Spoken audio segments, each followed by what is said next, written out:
네, 안녕하세요. 관장입니다. 네, 오늘은 24년 12월 23일 저녁 10시 50분입니다.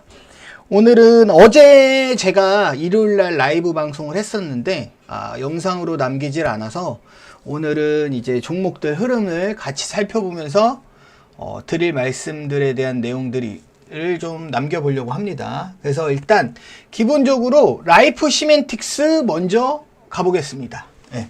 라이프 시멘틱스고요. 라이프 시멘틱스는 12월 20일 날 저번 주 금요일 날 공시가 나왔어요. 저번 주 금요일 날 공시가 뭐가 나왔냐? 삼자 배정 납입일이 20일이었는데 12월 말일로 딜레이를 시켰습니다. 딜레이를 시켰고 요거 플러스 납입자 변경이 있었습니다. 납입자 변경. 네. 다만 단가는 똑같다. 단가는 똑같다. 납입자하고 날짜가 딜레이 됐다. 12월 30일로 딜레이가 됐고요. 원래 갤럭시 1호 투자조합에서 165만 8천 주 해서 3자 배정 통해서 들어오려고 했는데 갤럭시 투자조합 1호에서 이렇게 바뀌었어요. 이분들이 3자 배정을 하는 분들로 바뀌었습니다. 이렇게 개인 분들도 이렇게 뭐 한 2만 주, 2만 주, 2만 주, 2만 주, 2만 주, 뭐 한 4만 주, 4만 주, 4만 주, 4만 주, 4만 주.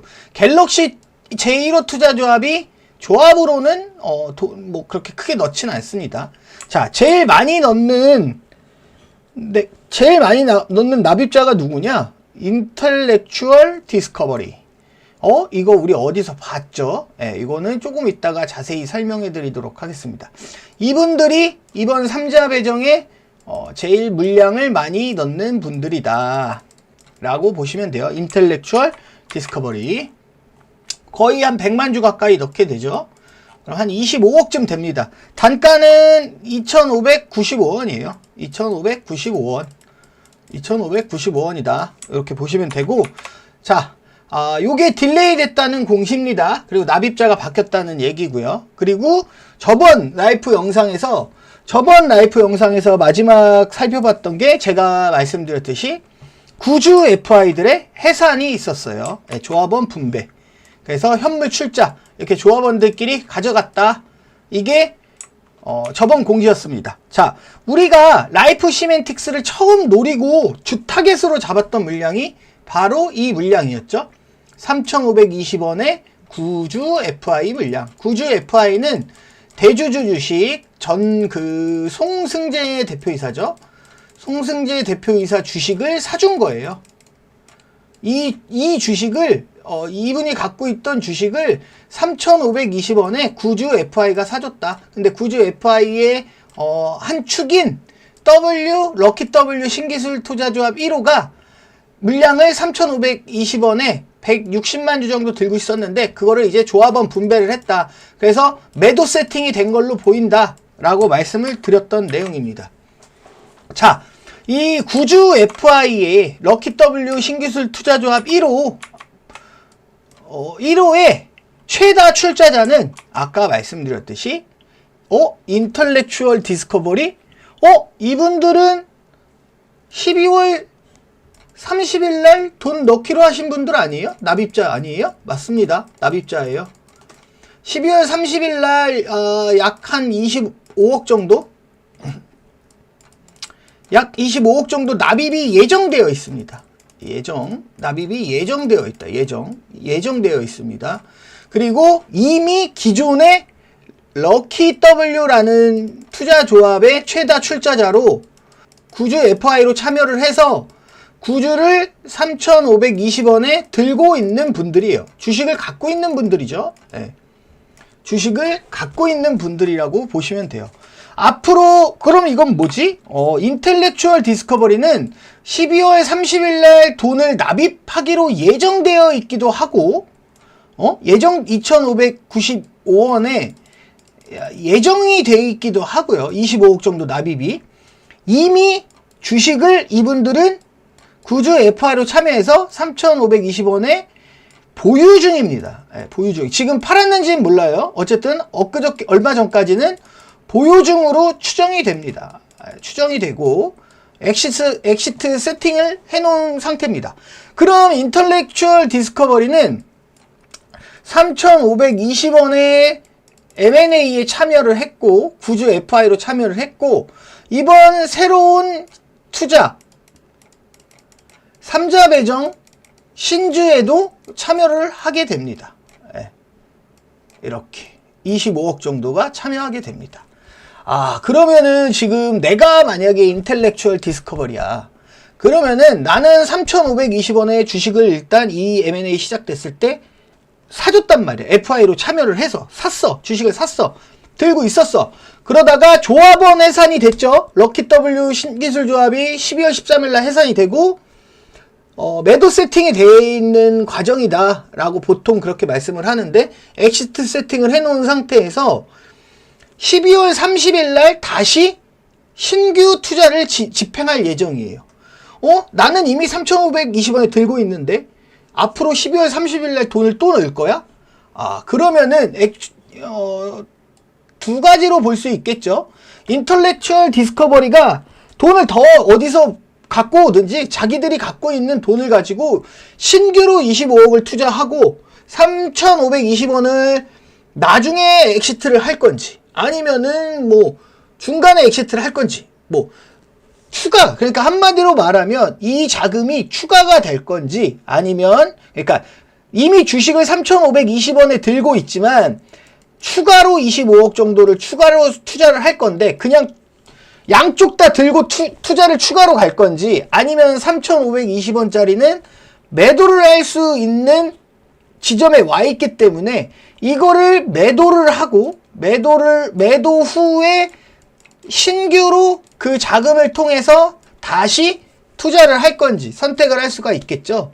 그러니까 제 말은 3,520원짜리를 들고 있는 상태에서 25억이라는 돈을 신규로 집어넣고 3,520원은 추후에 엑시트를 할 수도 있는 거고요. 둘 다 들고 가는 거죠. 그러면 그게 아니다 하면 3,520원짜리가 먼저 엑시트가 되고 차익을 남기고 그 자금을 가지고 12월 30일 날 다시 납입을 할 수 있는 그런 과정이 될 수 있겠죠. 예상해 볼 수 있는 겁니다. 그래서 돈이 이렇게 있으면 돈이라고 안 할게요. 돈 이꼬르 주식이죠. 주식으로 이렇게 들고 있는데 요거를 매도하고 나서 추가 투자를 진행할 건지 아니면 돈하고 주식을 들고 있죠. 주식을 들고 있고 여기에 플러스 추가 투자를 진행할 건지 여기에 대한 선택을 하게 될 겁니다. 근데 다만 두 가지 선택의 경우가 있을 거예요. 두 가지 선택의 경우가 있을 건데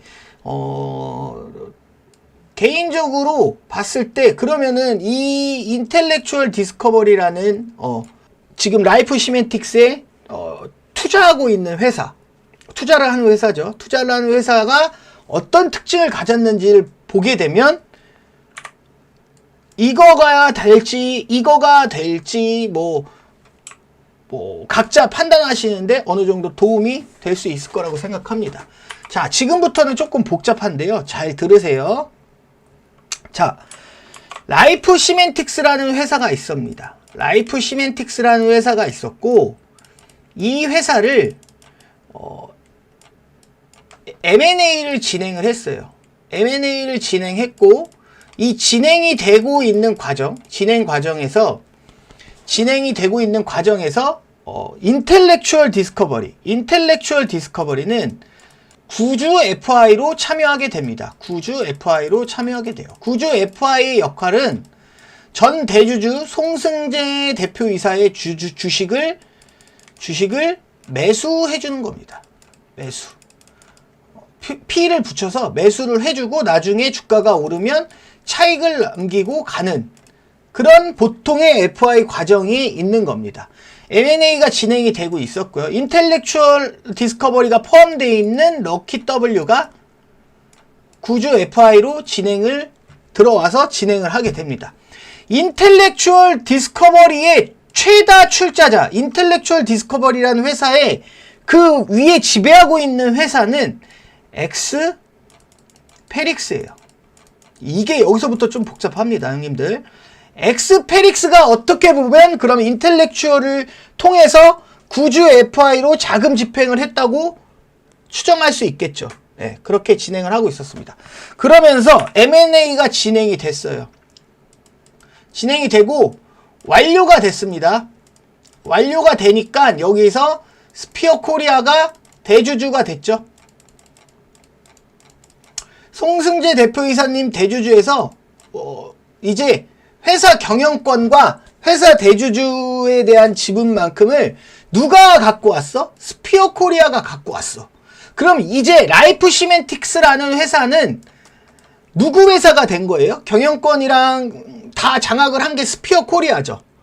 스피어 코리아가 경영권을 잡고 나서, 회사에 대한 경영권을 잡고 나서 가장 처음 투자를 집행한 게 뭡니까?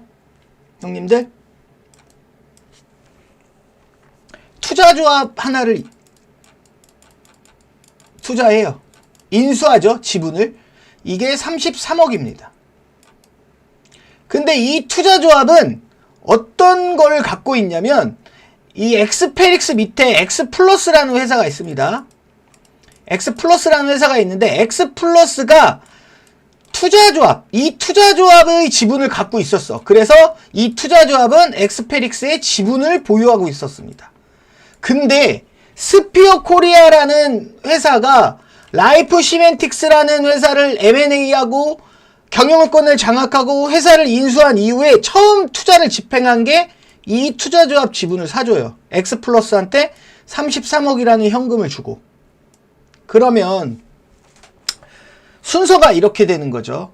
인텔렉추얼 디스커버리가 구주 FI로 1번입니다. 돈의 자금의 흐름이에요. 구주 FI를 통해서 M&A 진행을 할 때 들어왔어. 돈이 일단 들어왔고, 스피어 코리아가 이 M&A를 진행하고 있는 회사를 다 인수하고 끝내놓고 이 회사 돈으로 다시 엑스플러스가 엑스페릭스를 보유하고 있는 투자조합 지분 33억을 집행합니다. 그러면은 간접적으로 돈이 처음에 인텔렉추얼에서 구주 FI로 나온 돈이 스피어 코리아가 투자조합에 대한 33억을 인수해주면서 어느 정도 회수됐을 수도 있겠구나 라고 생각하는 겁니다. 그러면서 이 과정에서 남은 거는 뭐죠? 이 과정에서 남은 건 뭐죠? 인텔렉추얼이 갖고 있는 3,520원짜리 지분이 남은 거죠. 네, 구주는 남아있는 거고, 그리고 다만 얘는 진행 과정에서 도와준 겁니다. 진행 과정, M&A 진행 과정, M&A 진행 과정에서 도와준 거고, M&A가 끝난 이후에, 완료가 된 이후에는 돈이 다시 라이프에서 어떻게 보면 인텔렉추얼 위의 회사,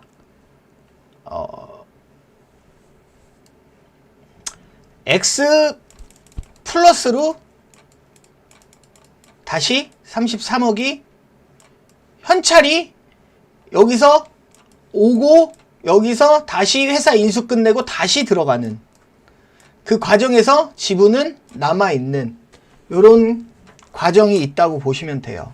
그래서 그 엑스페릭스 쪽과 라이프 시멘틱스 쪽은 지금 어떻게 보면 자금 하나로 우리가 그 안에 있는 속사정은 알 수 없겠지만 자금이 이렇게 돌고 있는 과정일 수도 있습니다. 돌고 있는 과정일 수도 있어요.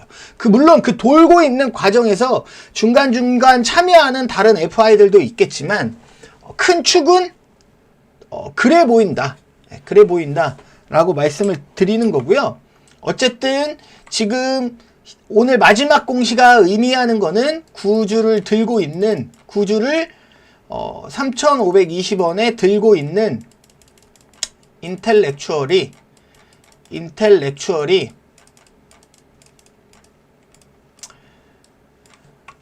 추가로 추가로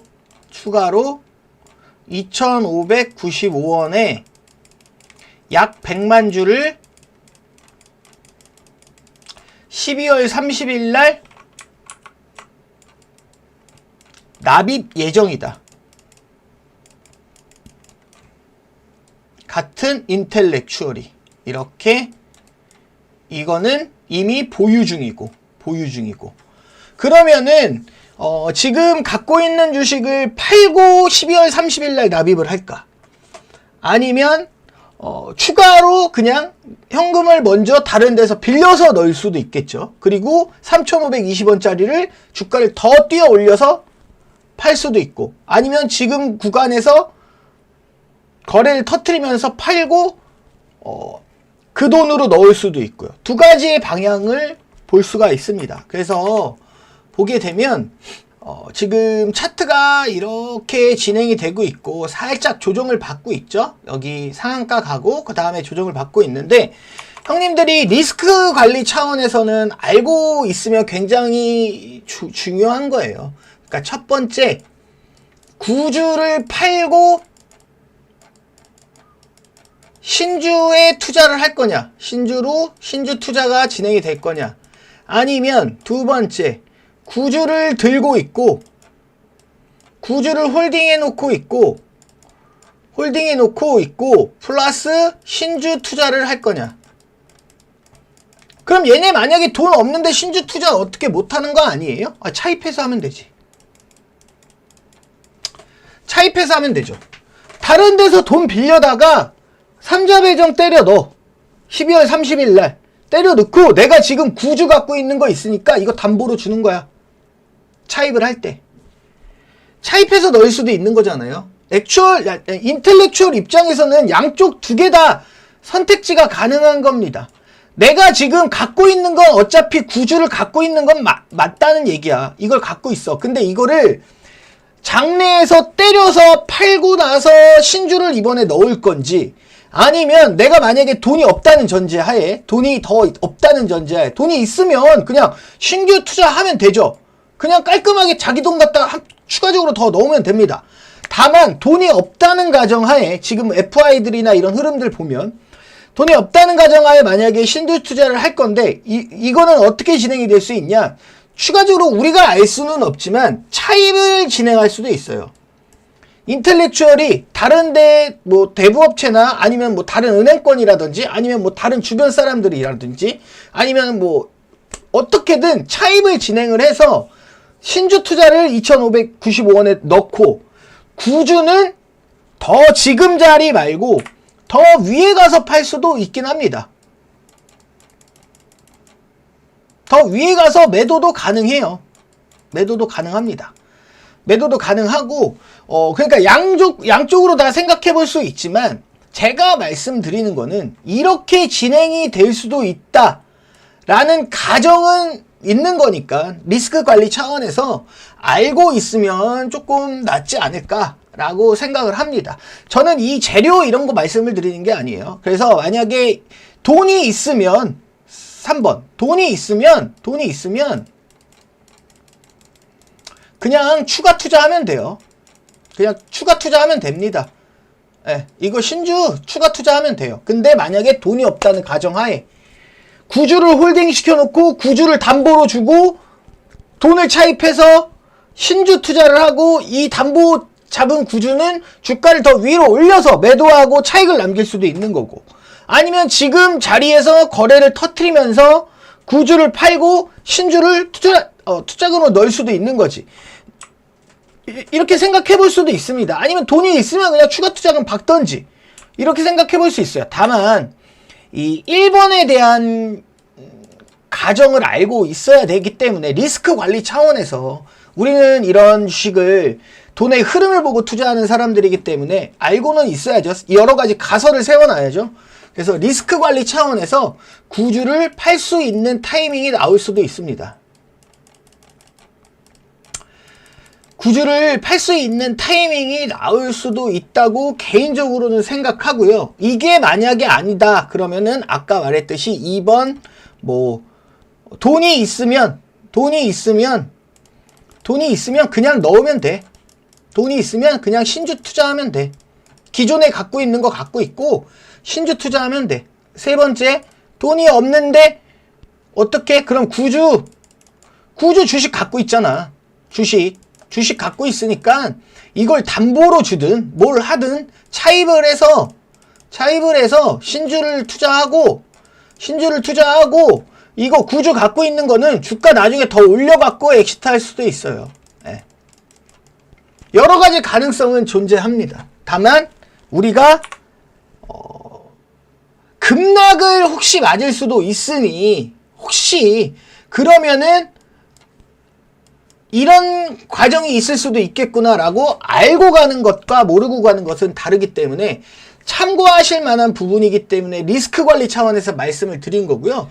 이 3번으로 가면 2번으로 가는 게 가장 베스트고요. 돈이 있으니까 그냥 신주 투자하면 되지. 그리고 내가 구주 갖고 있는 거 위에서 팔고 그러면은 제일 깔끔합니다. 네. 저도 이러길 바라고요. 세 번째 이 과정이 될 수도 있습니다. 이거는 말 그대로 형님들이 이 주식 일반 개인들은 잘 알 수가 없어요. 예, 당연히 알 수가 없죠. 내가 가진 주식을 담보로 현찰을 빌릴 수도 있습니다. 예, 현찰을 빌려서 그거를 내가 갖고 있는 현금 추가해서 삼자 배정 30일 날 넣고 내가 가진 주식은 이 담보 잡혀 있지만 어쨌든 주가가 올라가면 더 위에서 엑시트하고 팔 수 있잖아요. 거기서 차익을 또 남기고 그냥 이자만 주고 그동안에 이자 주고 엑시트하고 이렇게 갈 수도 있는 겁니다. 그래서 이렇게 크게 세 가지를 볼 수 있고요. 혹시나 거래가 이 부근에서 이제 내일 이번 주 만약에 그럼 구주를 그러니까 첫 번째 과정으로 간다. 첫 번째 과정으로 가면 구주를 팔 수 있는 타이밍이 30일까지겠죠. FI들 전체를 말하는 게 아니라 FI들 안에서 인텔렉추얼을 말하는 겁니다. 네. 럭키 W 전체를 얘기하는 게 아니라 그 안에서의 인텔렉추얼을 말씀을 드리는 거예요. 그래서 30일까지 매도가 가능합니다. 왜냐면 이거 뭐 2거래일 전 이렇게 말씀하실 수도 있는데 매도가 가능한 게 이제 매도대금 대출이라고 있어요. 그냥 그날 팔고 이자 주고 증권사에 이자 주고 현찰로 바로 받을 수도 있습니다. 그런 것들이 있기 때문에 30일까지는 혹시 변동성이 여기서 크게 일어날 수도 있습니다. 위로 올라갈 수도 있고 뭐 밑으로 내려갈 수도 있고 하지만 만약에 진짜 마음 먹고 팔아야 되겠다 마음 먹었으면 아무래도 위로 거래를 터트리는 상황이 나오는 게 좋겠죠. 네, 좋을 겁니다. 좋을 거고 이게 만약에 그 안에서 그 말 그대로 이 형들이 일하는 그 회사 안에서만 알고 있기 때문에 저희가 알 수는 없어요. 만약에 만에 하나 그냥 밑으로 깠다. 밑으로 까면 그냥 그랬구나 라고 생각하면 될 것 같고요. 거래는 어쨌든 이제 터져야 됩니다. 터져야 되고 자 그러면은 앞으로 거래가 터질 확률은 높겠죠. 저는 개인적으로 위로 갈 수도 있다고 봅니다. 확률적으로 털어야 될 물량들도 있고 지금 막 이렇게 이슈 시키는 것 같기도 하고요. 보면 그래서 위로 갈 확률도 있고 다만 이번 구주 FI가 확실한 건 이겁니다. 구주 FI가 엑시트를 끝내고 나면 이거 처음 라이프 시멘틱스 설명했을 때부터 말씀드렸던 내용입니다. 2,300원, 2,500원 때부터 말씀드렸던 내용이에요. 끝내고 나면 저는 개인적으로는 주가 상승에 대한 여력이 물론 지금 내가 맞출 수는 없지만 개인적으로 이런 주식들을 많이 여태까지 지켜본 바로 의하면 주가를 굳이 올릴 필요가 없어요. 네, 주가를 굳이 올릴 필요가 없습니다. 왜냐하면 현재 구조는 구주 FI가 있고요. 대주주가 있고 CB가 있고 추가로 삼자 배정 유상증자가 예정되어 있습니다. 유증이 예정되어 있어요. 그리고 개미 투자자들 있죠. 이렇게 있어요. 지분 구조가 이렇습니다. 근데 여기서 얘네가 만약에 엑시트가 끝났어. 다 날라갔어. 다 팔았어. 이익 보고 나갔어. 그러면은 남는 구조가 어떻게 됩니까? 대주주 지분이죠. 이거 락이죠. 12 이거 1년 락이죠. 삼자 배정 유상증자 이번에 들어오는 거는 40억대이기 때문에 40억대이기 때문에 이거 1년 락이에요. 그러면은 팔 사람 누가 있을까요? 팔 사람 누가 있을까요? 팔 사람 없다고 보여줍니다. 우리들만 남는 거야. 우리들만. 이런 주가의 이런 저같이 주식을 다만 제가 주식을 이렇게 분석하고 삐뚤어 보는 겁니다. 이 회사가 라이프 시멘틱스라는 회사가 진짜 모멘텀이 좋고 진짜 찐이고 해서 회사가 진짜 훌륭하게 성장하고 밸류업이 되고 하면 자연스럽게 주가가 위로 올라가고 이렇게 우상향하고 매출 늘고 좋은 회사로 탈바꿈한다면 주가가 쭉 우상향하겠죠. 다만 우리나라의 그런 좋은 대기업들도 주가는 그렇게 우상향하는 애들이 없다. 그래서 그게 국장의 문제다라고 많이들 말씀을 하시죠. 예. 그래서 저는 주식을 이렇게 돈의 흐름을 통해서만 분석하고 삐뚤어 보고 하기 때문에 제 말을 다 100% 믿고 매수 매도에 대한 거를 똑같이 하라고 말씀드리는 게 아닙니다. 예.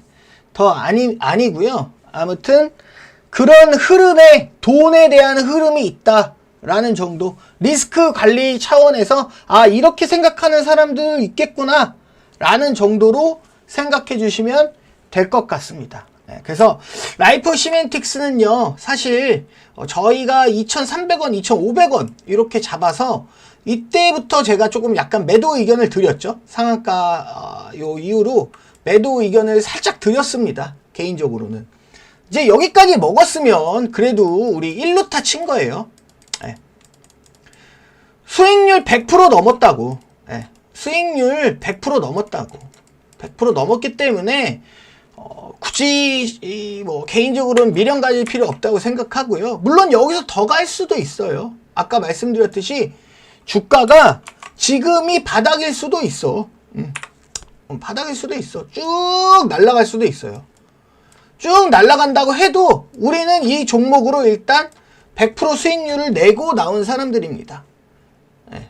못 먹은 게 아니죠. 네. 그렇기 때문에 저는 그렇게 생각해요. 여기서부터 여기까지는 만약에 가더라도 그렇게 큰 아쉬움이 없다. 개인적으로는 그렇게 생각하고 그 뒤에 이제 오늘 말씀드렸던 돈의 흐름 그리고 그런 내용들 생각해 볼 수 있는 리스크에 대한 관점 이런 것들을 설명드렸으니까 주주님들도 잘 판단하셔서 쭉 만약에 날아가는 거 끝까지 먹고 홀딩해서 드셨다 그럼 진짜 박수 쳐드리면서 축하드리겠습니다.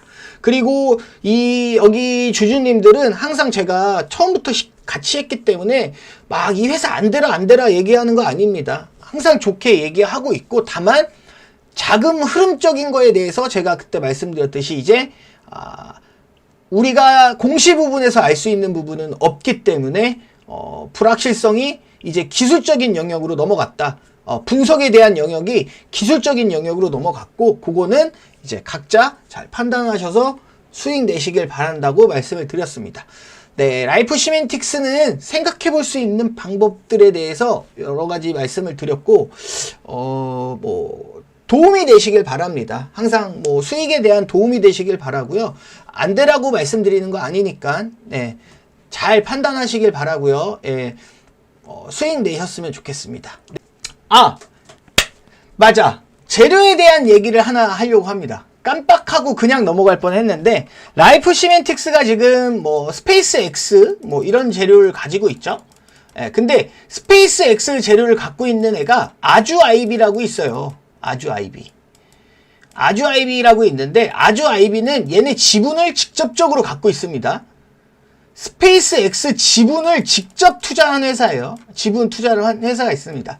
근데 이 아주 IB가 오늘 TKC 애강인가? 애강에 자기들이 갖고 있던 회사가 있어요. 이런 회사 하나가 있는데 이거를 이번에 여기에 매각했습니다. 그게 오늘 공시에 나왔고 그래서 혹시 내일 아주 IB가 움직일 수도 있다고 봐요. 왜냐면 이 회사를 가지고 있던 회사를 여기에다가 던지면서 엑시트를 했기 때문에 어떻게 보면 성과를 낸 거죠. 그렇기 때문에 아주 IB 투자에는 호재로 작용할 수 있어서 아주 IB가 만약에 주가가 오르면 그게 스페이스 X로 오르는 건지 아니면 이 회사 매각에 대한 내용으로 오르는 건지 만약에 이게 날아가는데 만약에 아주 IB가 내일 오른다 그러면은 라이프 시멘틱스도 거기에 발맞춰 스페이스 X 재료로 그 뉴스 보기 나름이니까요. 시장에서 그런 내용들이 있을 수 있습니다. 그거는 뭐 내일 시장을 보고 말씀을 드려야 될 것 같아요. 아무튼 뭐 이런 거 재료적인 것들은 뭐 그냥 제가 뭐 말씀드리는 것보다 형님들이 직접 찾아보시고 더 잘 보시는 것 같습니다. 그렇게까지 말씀드리고 라이프 시멘틱스 여기까지 하겠습니다. 형님들 화이팅 하십시오. 감사합니다. 네, RT캐스트입니다. RT캐스트예요. RT캐스트는 라이프 시멘틱스 때 라이프 시멘틱스 2,300원에 우리가 처음 잡았을 때 그때와 비슷한 자리에서 잡았다 라고 설명을 드렸었어요. 요 꼬리에서 잡았죠. 요 꼬리에서 잡았습니다. 요 꼬리에서 잡았고 800원 막 850원으로 잡읍시다. 850원으로 잡고 850원에 잡았다고 치면 지금도 꽤 괜찮은 수익 구간에 들어와 있습니다. RT캐스트는 지금 공시가 하나 나왔어요. 금요일날. 이거 무슨 공시야? 뜬금없네? 이렇게 말씀하실 수 있죠. 금요일날 갑자기 소송 공시가 막 나옵니다. 막 소송 공시가 막 나와요. 여기 솔리드 트러스트 투자 제1호 조합 외 4명이 소송을 제기했다. 뭐 이렇게 뭐 제기했다. 신주 발행은 무효다. 경영권 뭐 매매 무효 확인 소송을 했다. 이게 무슨 소리냐면 RT캐스트는요.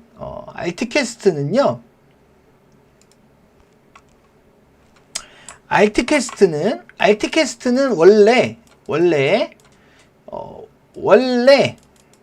솔리드 아까 소송을 제기한 측 있죠? 솔리드라고 할게요. 솔리드 측에서 1,500원에 인수하기로 되어 있었고 인수 예정이었어요. 인수 예정으로 되어 있었고 여기에 추가적으로 증자들이라든지 잔금이라든지 이런 것들이 있잖아요. 이런 것들이 납입이 딜레이가 되고 있었습니다. 납입이 딜레이가 계속 되고 있었어요. 딜레이가 계속 되고 있었고 여기는 30억이라는 돈을 계약금으로 넣었습니다. 이거 큰 돈이죠. 30억이라는 돈을 계약금을 넣었는데 잔금이 자꾸 딜레이가 되면서 주가가 계속 밑으로 쳐박은 거야. 주가가 밑으로 쳐박은 거야. 그러면서 계속 딜레이 되다가 갑자기 밑에 바닥에서 뜬금없이 땅 터지면서 뭐가 나왔죠? 베노 TNR이 인수한대.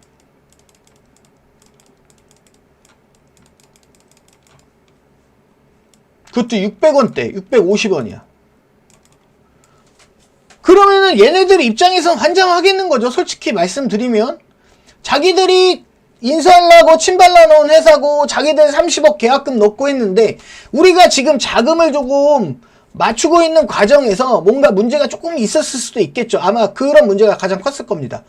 잔금을 못 치르고 있는 과정이고 조금만 딜레이죠 하고 있는데 중간에 RT캐스트 원래 대주주가 그냥 회사를 야 니네 어차피 이거 지금 이렇게 되니까 안 될 것 같으니까 일로 토스를 한 거죠. 일로 가야 될 회사 매각이 일로 토스가 된 겁니다. 그래서 베노티에날이 650원에 사기로 한 거예요. 그러니까 얘네들 입장에선 열이 받죠. 솔리드 입장에선 열이 받죠. 그러면서 자기들 30억 계약금까지 뜯기게 생겼거든. 그러니까 이렇게 소송을 건 거예요. 네, 소송을 걸었지만 이거는 합의로 가야 되는 수밖에 없다고 보여집니다. 개인적으로는. 그리고 말씀드렸듯이 TK1호 조합, 요 TK1호 조합은 아까 말씀드렸듯이 솔리드가 처음에 인수하려고 했다고 했죠. 솔리드와 함께 들어온 FI예요. TK1호 조합. 여기 TK1호 조합은 솔리드와 함께 들어온 FI고 얘네가 SI였어요.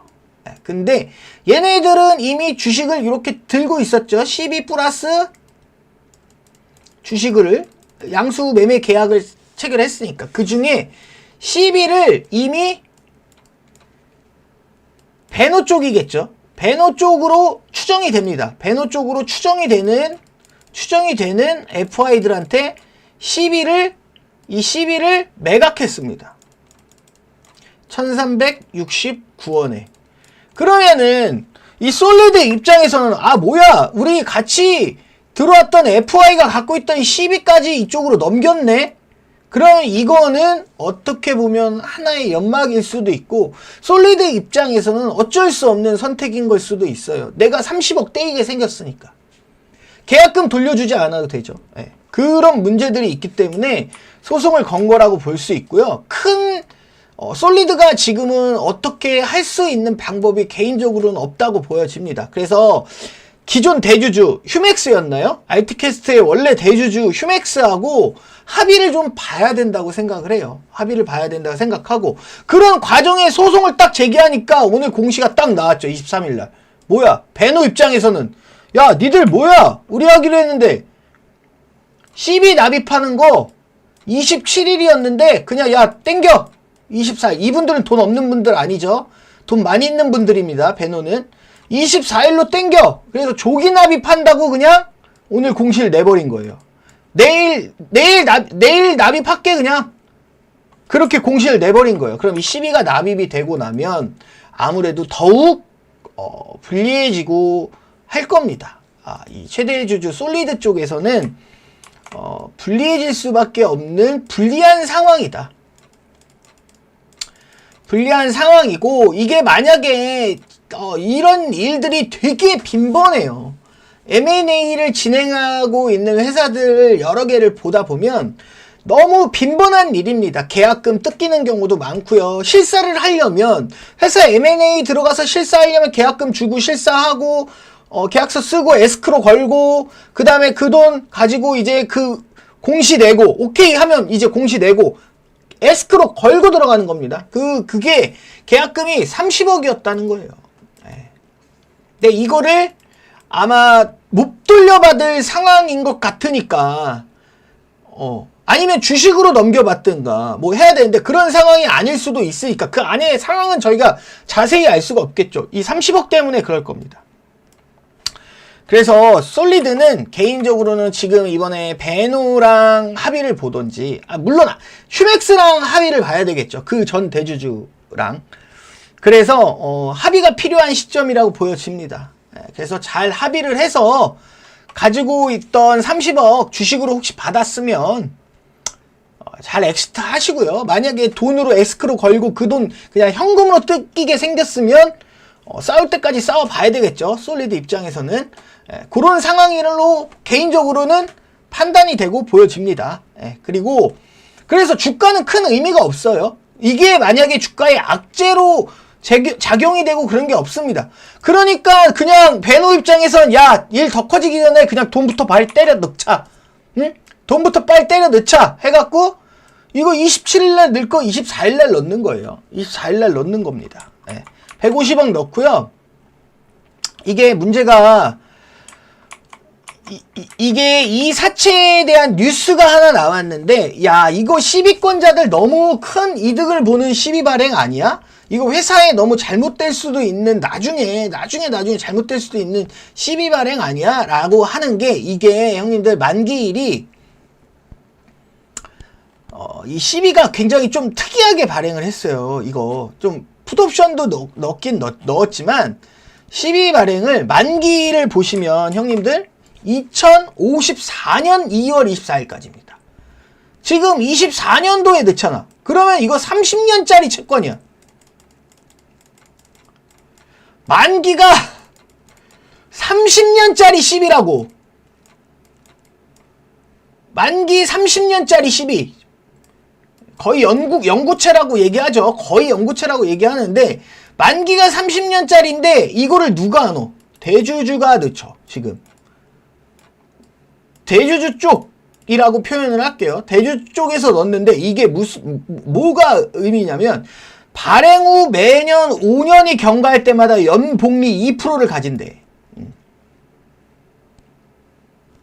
네. 뭐 요런 이자에 대한 문제들, 뭐 그리고 얘네들이 추가로 발행하는 CB에 대해서 뭐 이런 것들 이것도 네. 보시면 이렇게 요런 것들이 이제 조금 뉴스 기사에서 뭐 조금 쓴 것 같아요. 근데 저는 개인적으로는 큰 의미 없다고 보여지긴 합니다. 예, 알트캐스트를 인수해서 원래 이 베노 TNR 같은 경우는 인수를 해서 바로 보통 회사 매각을 좀 빠르게 주기적으로 만드는 분들이기 때문에 지금 이거는 큰 의미가 없다고 개인적으로는 생각하고요. 뭐 아니면 회사를 쭉 길게 들고 가는데 안전판을 만들어 놓은 걸 수도 있고요. 아무튼 그런 식으로 보여집니다. 그래서 보는 관점에 대한 내용들은 변한 게 없어요. 알트캐스트 같은 경우는 두 개로 보시면 되죠. 650원 750만 주 주식이에요. 주식 구주 FI 그리고 위로는 아까 말씀드렸던 TK 1호 조합이 갖고 있던 CB가 FI로 추정되는 베노의 FI로 추정되는 분들한테 일부 넘어갔다. 일부 매각을 했다. 그러면은 이거는 아무래도 전환 청구가 이루어질 가능성이 있다. 이 단가가 얼마야? 1369원. 근데 이거는 전환 청구 가능성이지 전환 청구를 하지는 않았습니다. 아직까지. 그러면은 일단 기본적으로는 요 650원 750만 주를 메인 물량으로 가져가고 요거는 추가적으로 주가가 상승했을 때 나중에 얘네들까지 내보낼 수 있겠구나 라고 판단할 수 있겠죠. 주가의 앞으로의 흐름을 보면. 네. 그래서 그런 식으로 대응을 하면 될 것 같고요. TK 조합이 갖고 있는 나머지 물량도 아마 매각이 되는지를 앞으로 판단하면 주가에 대한 기본 타겟에 대한 단가를 설정하는데 도움이 될 거고요. 1369원짜리가 만약에 나온다 그러면 확실한 거는 전환 청구가 되겠죠. 네. 그걸 보면 확실해질 겁니다. 다만 지금은 좋은 흐름 만들고 있으니까 저는 뭐 밑에 우리 싸게 잡았잖아. 싸게 잡았으니까 괜찮다고 보고요. 이것도 조금 들고 가보셔도 되지 않을까 개인적으로 생각합니다. 네. 그렇게 보시면 될 것 같아요. 알트캐스트는 여기까지 말씀드리고요. 알트캐스트 형님들도 크게 수익 내시길 바라고요. 현재 시총 368억입니다. 네. 주가 이렇게 850원대 잡았다고 쳐서 지금 거의 50% 가까이 수익을 보고 있는데 시총이 368억입니다. 네.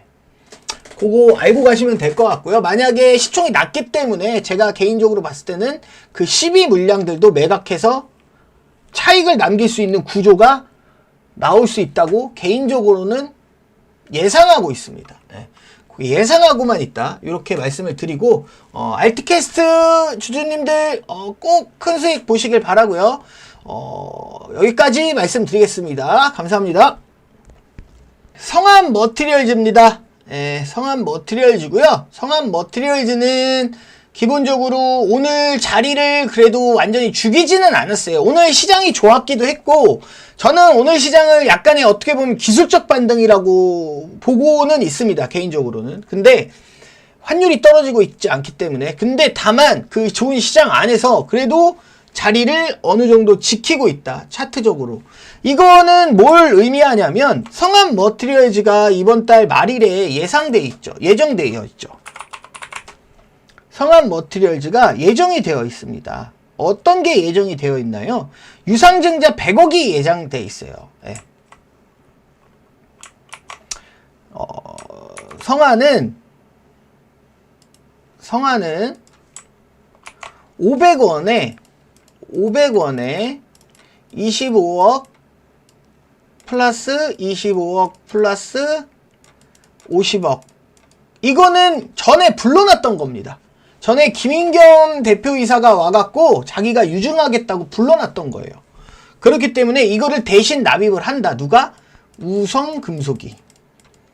우성금속이 12월 30일 날 납입을 할 예정인데 주가 500원 단가고요. 그렇기 때문에 지금 주가가 유지되고 있는 과정은 요 납입 확률이 높다라고 보시면 돼요. 납입 확률이 높다.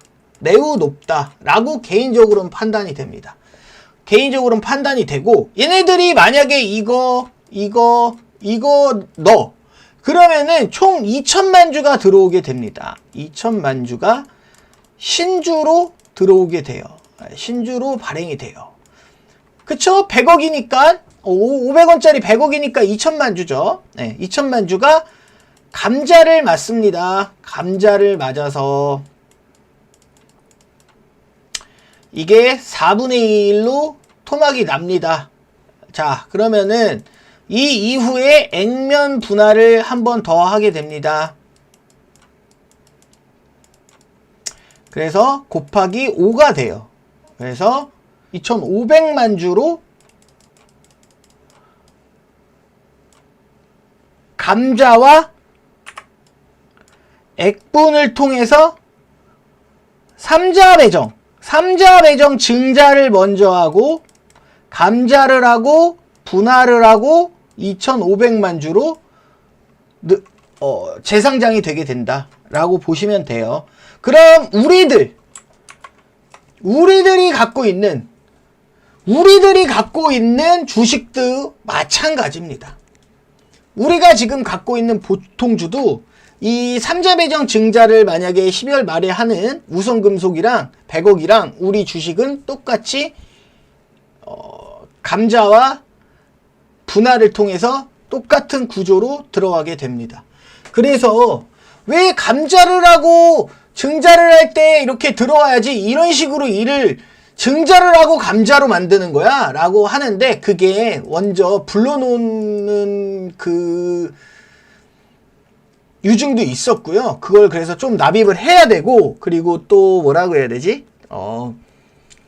지금 갖고 있는 대주주, 이 회사를 갖고 있는 대주주의 주식들도 그래야 최소한의 다치지가 않죠. 자기 주식들이 다치지가 않기 때문에 이런 구조를 만드는 걸로 파악이 됩니다. 생각이 돼요. 개인적으로 예상을 하는 거죠.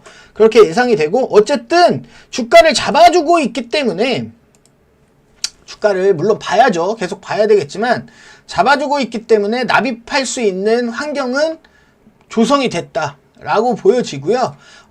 만약에 이게 계속 감자 전까지 최대한 주식을 기준 주가를 끌어올려다 놓고 정지를 맞고 감자 이후에 엑시트를 할지 아니면 감자 전에 한번 슈팅을 진짜로 날려서 정지될 때까지 있지 않을 주식들을 먼저 선제적으로 엑시트를 시킬지는 봐야 될 것 같습니다.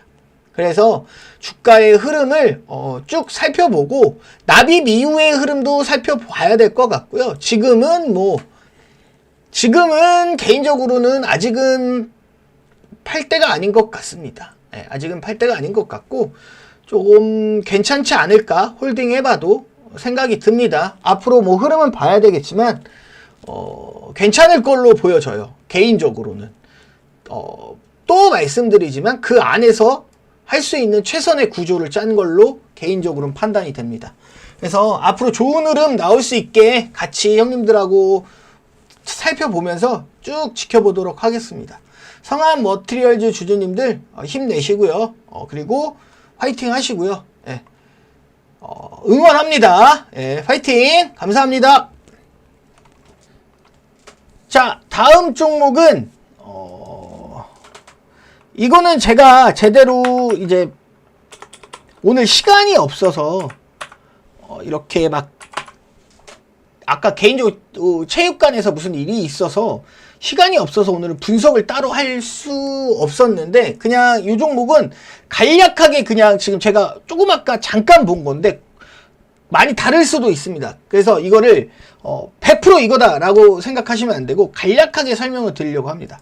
맥스트라는 종목이고요. 맥스트가 이번에 M&A가 됐습니다. M&A가 됐는데 맥스트는 최근에 주주배정 유상증자를 했어요. 주주배정 유상증자를 했고 이번에 M&A가 됐습니다. 오늘 M&A가 됐는데 주가 이렇게 안 가고 어떻게 M&A가 된 거예요? 라고 말씀을 하실 수 있는데 오늘 보시게 되면 이 회사를 사는 거는 누구냐면 메타플랫폼이라고 해서 형님들 누구라고 제가 말씀드렸죠? M&A의 그 구조조정 전문가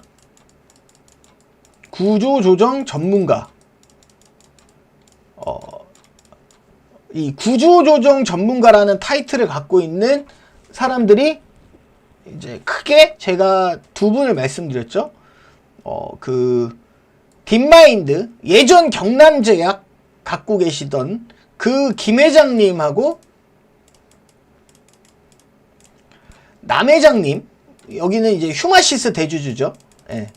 요 두 분이 구조조정 전문가입니다. 구조조정 전문가인데 아마 이쪽 라인이 요걸로 인수를 하는 걸로 보여져요. 예상된다 라고 보여지고 일단 구조를 가까이 살짝 보면 지금 대주주는 박재환이라는 분이에요. 근데 갖고 있는 주식이 390만 주래. 390만 주인데 이번에 90만 주만 매각해. 이것만 매각을 해. 그러면서 플러스 경영권을 얹어줘. 근데 이거를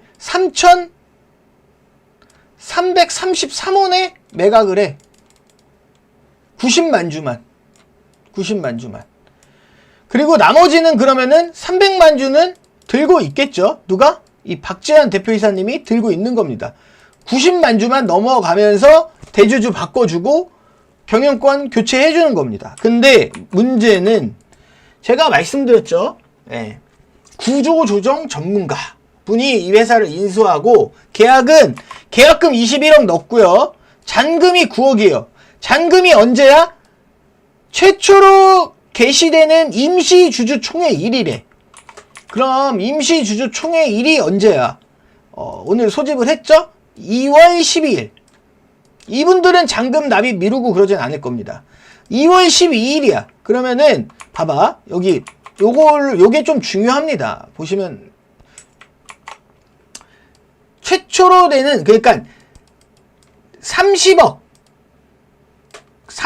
주고 90만 주 사오고 경영권 가져오는데 이 30억을 21억 계약금 넣었고요. 완료했고 계약했고 플러스 9억은 2월 12일까지 잔금 납입을 한대. 그런데 어떻게 임시주총회까지 30억만 넣으면 경영권까지 다 가져갈 수 있는 거예요? 당연히 아니죠. 당연히 아닙니다. 여기 밑에 합의사항이 보이시죠? 대상회사와 거래 종결일까지, 그러니까 2월 12일까지겠죠. 2월 12일까지 신주 인수대금 70억. 그러면은 이게 무슨 소리야? 인수하는 사람이 인수자가 구주는 30억 주고 90만 주를 산 거야. 여기에 신주 이거 뭐야? 삼자배정 유상증자 찍겠다는 거예요. 삼자배정 유증을 언제까지 찍겠대? 2월 12일 전에 찍겠대. 플러스 12 100억을 마찬가지 2월 12일 전까지 찍겠다. 이게 그 내용입니다. 그러면은 매도자는 390만 주를 갖고 있었죠. 390만 주를 갖고 있었어. 근데 이 90만 주는 여기서 90만 주가 넘어가는 거고 300만 주를 들고 있을 거 아닙니까? 300만 주를.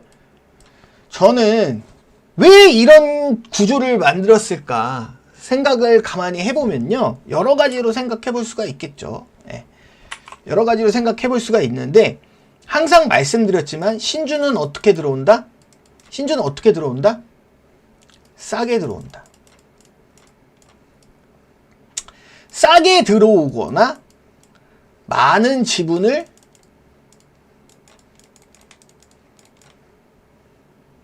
최대한 확보하려고 할 겁니다.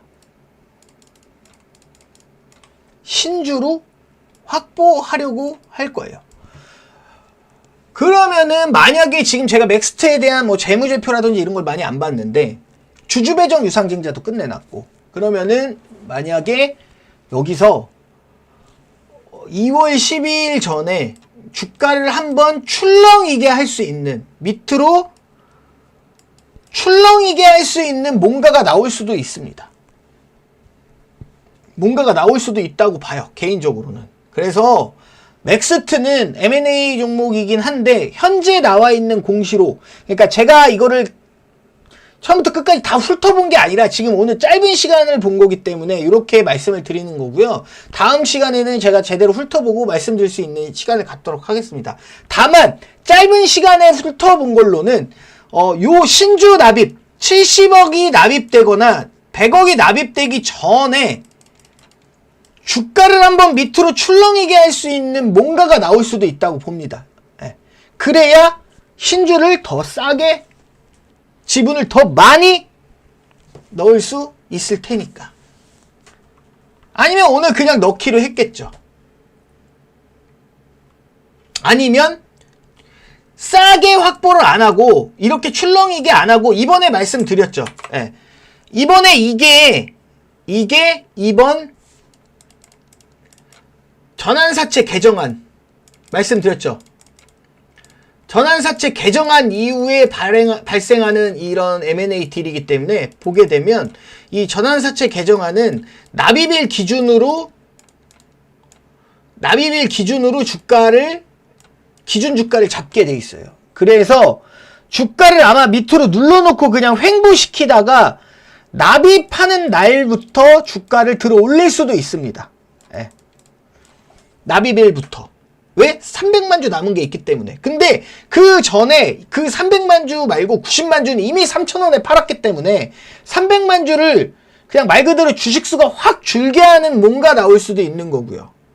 아니면 말 그대로 요 개정안 때문에 납입일을 지금 잡아놓지 않고 주가를 그냥 둔 상태에서 납입하면서 주가를 들어 올릴 수도 있습니다. 그래서 크게 두 가지 방향으로 생각해 봐야 하고 납입이 언제 되고 이제 아마 스케줄이 나올 텐데 그래서 납입이 되는 나머지 이 신주들이 납입이 되는 그 과정과 뭐 이런 것들을 앞으로 살펴보면서 뭐 공부할 수 있도록 하겠습니다. 그냥 요거는 오늘 공시가 나왔기 때문에 말씀드린 거예요. 그래서 혹시 맥스트는 그렇게 볼 수 있다 라고 말씀을 드리면서 오늘은 여기까지 종목들 살펴보고 마무리 하겠습니다.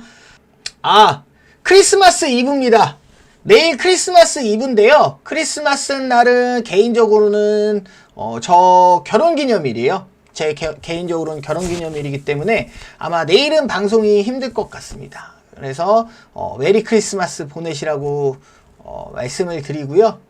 즐거운 성탄절 보낼 수 있도록 기도하겠습니다. 감사합니다.